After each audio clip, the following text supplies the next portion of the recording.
Look around you. Everything you touch, your phone, your clothes, the power grid, was once considered physically impossible. For 10,000 years, humanity moved at the speed of a horse, and then in a flash of steam and coal, everything changed.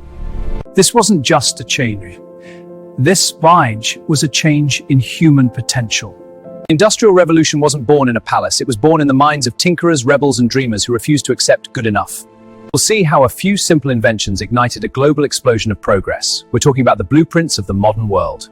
Because if they could reinvent the entire world with nothing but iron and fire, imagine what you can do. We have solution. Let's get into it. This is the Industrial Revolution. Let's get into it. With this machine, we can do anything in the universe, so please use it smartly for the betterment of the world. Now we are going to discuss about Industrial Revolution, when it started and how it developed.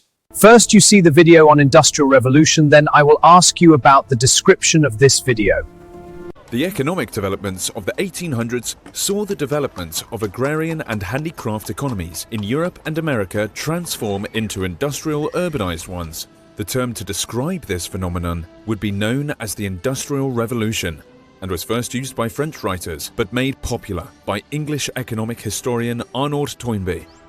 The Industrial Revolution was underpinned by the Agricultural Revolution. From the mid-18th century to the mid-19th century, agricultural production increased significantly. The huge increase in food output supported the expansion and sustained a large population and boosted trade. The increased use of machines over human or animal power in farming also meant that less farm workers were needed, and they could leave the land to industrial towns. Better metals and richer fuel also contributed to industrialization by creating the steam engine, an integral machine to industrialization which powered factories, locomotives, and ships. The new steam engines used coal and iron, both in their construction and as fuel, increasing demand for these resources. Roads, canals, and railways changed Britain dramatically, connecting Britain and allowing goods to be sent over long distances. Visually, the revolution was clear in the new industrial towns, with smoking factories dominating the skyline. The cities were horrible to live in, overcrowded and dirty with dangerous conditions in the factories and strict rules and punishments. The Industrial Revolution saw mechanization in factories of the textile industry, which was previously manufactured in the home, creating the term cottage industry. Now, production could be increased on a large scale because of new inventions such as the spinning mule and the power loom. The iron industry developed with Henry Bessemer's inexpensive process for mass-producing steel.